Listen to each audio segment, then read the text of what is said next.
ये जो आपको दिखाई दे रही है, ये कोई बजरी नहीं है और ना ही कोई ये मिट्टी है। देखिए ये फर्टिलाइजर है जिसको हम बोलते हैं डैप, यानी कि डाई अमोनियम फॉस्फेट। ये जो डाई अमोनियम फॉस्फेट है ये हमारे पौधों के लिए बहुत अच्छा है, चाहे आपने इंडोर प्लेस किए हुए हैं चाहे आपने बाहर प्लेस किए हुए हैं। तो ये खाद ऐसा खाद है कि आप अपने किसी भी पौधे को दे सकते हैं बिना सोचे समझे। पहली चीज इसके साथ ये आती है, इसको कितना देना चाहिए। देखिए सपोज कीजिए जैसे मेरा आपको ये वाला प्लांट दिखाई दे रहा है, jade plant, sorry jade plant नहीं है, जीजी प्लांट है। तो ये जो आपको मेरा जीजी प्लांट दिखाई दे रहा है, तो मैं इसको कम से कम गिन के मतलब 20 दाने डाल दूंगी, इससे ज्यादा नहीं। अगर हम ज्यादा डालेंगे तो ये हमारे रूट्स के लिए, हमारे जो प्लांट्स की रूट्स हैं उसको नुकसान पहुंचा सकता है। तो अगर आप 10-20 दाने 15-20 दिन में एक बार अपने पौधे को दे देते हैं ना, तो देखिए आपको ऐसी ग्रोथ, ऐसी चमक पत्तों में दिखाई देगी। ये मैंने इंडोर ही प्लेस किया हुआ है, जो आप ये देख रहे हैं मेरे जीजी प्लांट की कलेक्शंस। इसके अलावा यहाँ देखिए मैंने मनी प्लांट, यहाँ पे मैंने ड्रेसिना और गोल्डन पोथोज, यहाँ पे लेपर्ड लिली भी है। इसके अलावा सिंगोनियम, बहुत सारे प्लांट्स मैंने इंडोर रखे हुए हैं और आप इनकी हेल्थ को देख सकते हैं कि कितने अच्छे से चल रही है। अगर वही मैं बात करती हूँ अपने आउटडोर प्लांट्स की, तो मैं आपको अपने आउटडोर प्लांट्स भी दिखा देती हूँ। तो यहाँ पे देखिए मेरे ये आउटडोर प्लांट्स हैं जिसमें हिबिस्कस दिखाई दे जाएगा आपको, क्रेन लिली है यहाँ पे, इस और कुफिया है, कुपिया, और देखिए इसमें यहाँ पे मेरी आपको तुलसी भी दिखाई दे रही होंगी, स्नेक प्लांट है, यहाँ पे मेरा मनी प्लांट है। तो देखिए सबकी ग्रोथ कितनी अच्छी चल रही है। अब बात कर लेते हैं सब्जी वाले पौधों की। तो देखिए जो सब्जी वाले पौधे हैं ना, उसमें भी आप डैप को दे सकते हैं। और फिर आपको जो आपके सब्जी वाले पौधे हैं वो देखिए उसमें सब्जियां भी अच्छे से ग्रो होंगी, और उसके अंदर आप मतलब ग्रोथ देख पाओगे आप इससे ना, ये बहुत तेजी से ग्रो करता है। जैसे आपने प्लांट को दिया वैसे ही जो हमारा प्लांट है बहुत तेजी से ग्रोथ करना शुरू कर देता है।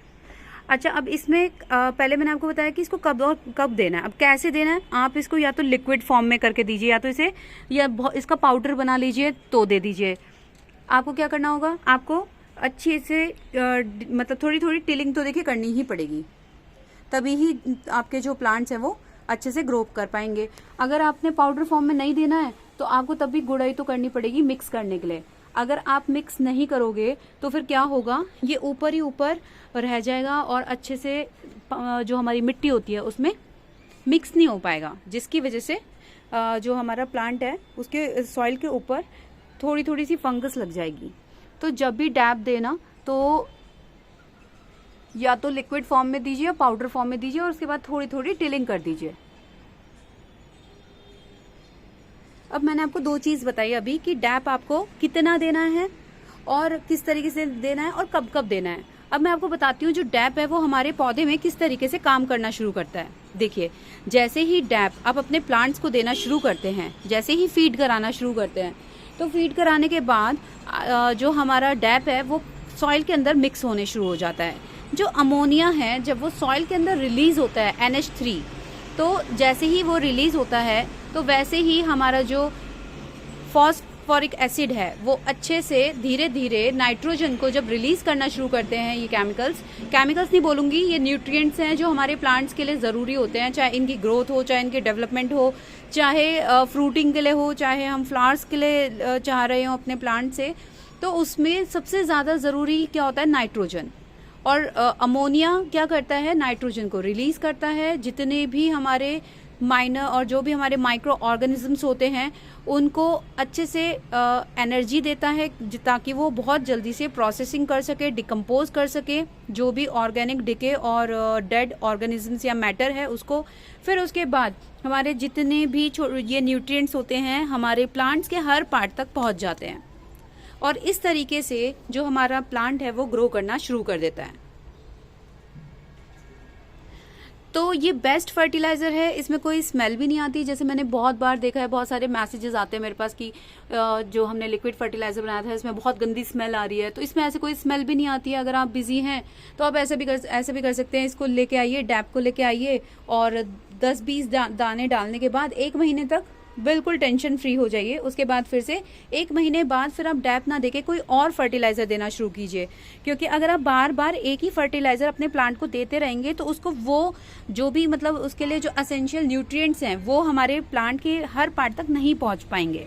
तो जैसे हम खुद अपना खाना खाते हैं और डिफरेंट डिफरेंट खाते हैं, हम ऐसा तो नहीं करते ना कि हम मॉर्निंग में भी हमने राइस ले लिया और आफ्टरनून में भी राइस ले लिया, फिर इसके बाद हमने रात में भी राइस ले लिया। हम डिफरेंट डिफरेंट चूज करते हैं ना, डिफरेंट डिफरेंट चेंज करते हैं अपने डाइट प्लान के अकॉर्डिंग। जैसे भी हम डेली तो एक चीज को नहीं खाते ना, बात सारी ये है। तो वैसे ही आपको अपने प्लांट्स के साथ भी करना होगा।